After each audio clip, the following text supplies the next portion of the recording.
नमस्कार, मराठी अमृतधारामध्ये आपले स्वागत आहे। आज मी तुम्हाला सांगणार आहे देवी लक्ष्मीचा जन्म कसा झाला।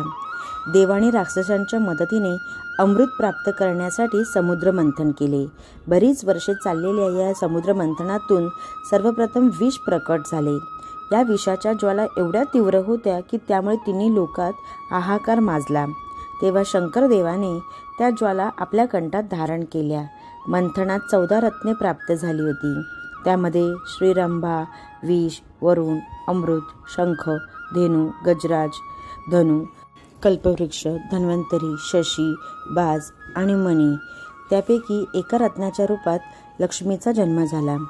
या विविध रत्नांचे देव राक्षसांनी वाटप करून घेतले। भगवान विष्णूने लक्ष्मीचा आपल्या अर्धांगिनीच्या रूपात स्वीकार केला। तेव्हापासून लक्ष्मीला विष्णुप्रिया, विष्णुपत्नी किंवा विष्णुवल्लभा असे म्हटले जाऊ लागले। समुद्र मंथनापासून उत्पन्न झाल्यामुळे सिंधुसुता हे नाव तिला देण्यात आले। लक्ष्मीचा रंग गोरा असून तिला 4 भुजा आहेत। तिने किरीट, मुकुट आणि दिव्य वस्त्र अलंकार धारण केले आहेत। लोक तिला ऐश्वर्य आणि समृद्धीची अधिष्ठात्री म्हणतात। घुबड हे तिच्या वाहनाच्या रूपात आहे। ती स्वभावाने अतिशय चंचल आहे। लक्ष्मी कधीच एका जागेवर स्थिर राहत नाही, परंतु ती विष्णुपत्नी असल्यामुळे विष्णूच्या आराधनेबरोबर तिचीही नियमितपणे आराधना केली जाते। तिथे ती स्थिर स्वरूपात निवास करते। तिचे आसन कमळ असल्यामुळे तिला कमला, कमलासना असेही म्हटले जाते।